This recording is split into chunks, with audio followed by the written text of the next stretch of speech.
Redefining giftedness today and seeing potential in all students and looking out for the underserved. This presentation explores how we can identify and nurture giftedness in all students, challenging traditional benchmarks that often exclude our diverse learners. I'm going to start out by telling you a story of Mateo. I titled it Mateo's Mind. Mateo is a fourth grade student in Springdale, Arkansas. His family immigrated from Mexico when he was 6. By age 9, he was fluent in both English and Spanish, often translating for his family, neighbors, even the school staff.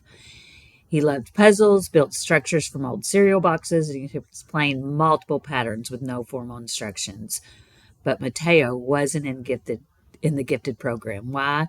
Because he didn't ace the reading benchmark, because his teacher saw a quiet boy who struggled with confidence, because his brilliance didn't fit the narrow mold of gifted. Who is Mateo? He is a fourth grade bilingual, puzzle-loving, non-identified student. Another story to share. Now meet Leilani. She is a second grade student. She is Marshallese, soft-spoken and always observing. Leilani could retell a story from 3 different characters' point of views, each with depth and emotion. During a class project on the water cycle, she drew connections to rising sea levels in the Marshall Islands, something that she'd learned from her grandmother. Her insight was exceptional, but Leilani wasn't identified as a gifted student either. Why? Because English wasn't her first language, because her assessment didn't capture what she knew, because no one thought to ask what brilliance might look like in a voice shaped by culture, bilingualism, and island resilience. Who is Leilani? She's important. She's a fourth grade bilingual builder, puzzle lover, but she's not identified as gifted. What data tells us is that Mateo and Leilani are not exceptions. They are examples. Nationally, Latino and Pacific Islander students are significantly underrepresented in the gifted programs. Students from low-income households are often overlooked, not because they lack ability, but because the tools we use to identify giftedness were not built for diverse learners. Gifted students from underrepresented backgrounds often demonstrate talents in non-traditional ways that too often go unrecognized in a system that prioritizes compliance, speed, and standardization. Giftedness is everywhere, but our opportunity is not. What our data tells us, 37,000 Latino students are underrepresented. 18,000 Pacific Islander students are underrepresented. And this is just going to get larger and larger as our families continue to multiply in this area.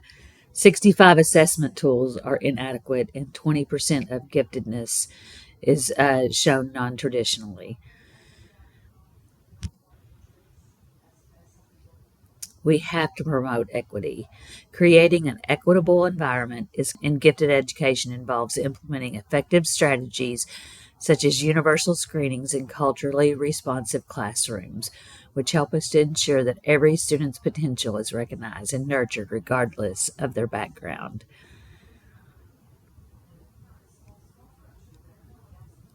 What can educators do? We can promote universal screenings. Culturally responsive classrooms, we should support the whole child and advocate for policy and equity.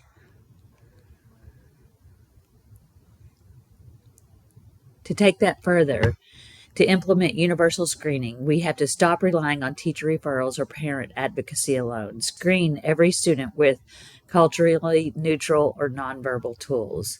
We should use multiple measures. Don't let a single test score define a child. Look for creative thinking, problem solving, and life experience. Giftedness is multidimensional, and so should our criteria be. We should create culturally responsive classrooms in Springdale. Many classrooms are multicultural. Make them culturally affirming. Celebrate bilingualism. Integrate cultural knowledge. Ask students to bring their full selves to the learning. Support the whole gifted child.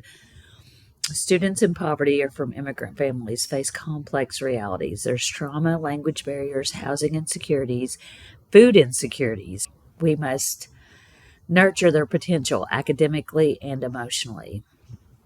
We need to advocate for policy and equity support legislation through the Jarvis Act and state and local funding that prioritizes equitable gifted education.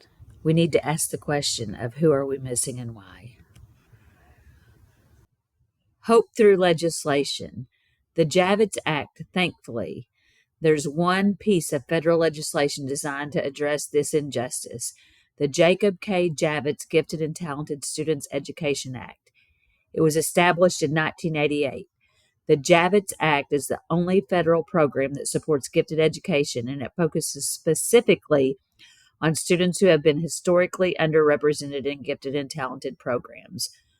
Rather than fund direct services for all students, Javits supports research on equitable identification, culturally responsive tools, model programs that help districts like Springdale find and serve gifted students who might otherwise be missed. In fact, schools in Springdale have used Javits inspired models to increase identification of both Latino and Marshallese students. The results are clear when you look differently, you see differently.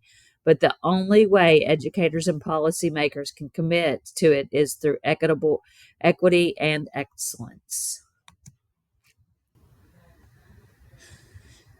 The, the Javits Act impact. Federal funding amount. Students served, and there's 1,200 federal funding amount. 300 students served annually. 85 programs developed nationwide, and 25 states participating actively. Equity in gifted education ensures each child has the opportunity to shine and show their true potential. Giftedness is everywhere. Giftedness is not confined to a single race or class. It flourishes across all backgrounds. Every classroom holds unique talents and perspectives waiting to be recognized. By embracing this diversity, we can ensure that all students, like Mateo and Leilani, are acknowledged for their potential and creativity. Students should feel that they are creative, inventors, thinkers. The giftedness we're missing. Every day there are brilliant children in our classrooms who go unnoticed. These students often possess unique talents and perspectives that can enrich our educational landscape. It is crucial that we actively seek to identify and nurture the hidden potential to ensure every child has the opportunity. Every day there are brilliant children, and yet they remain unseen. The giftedness we're missing.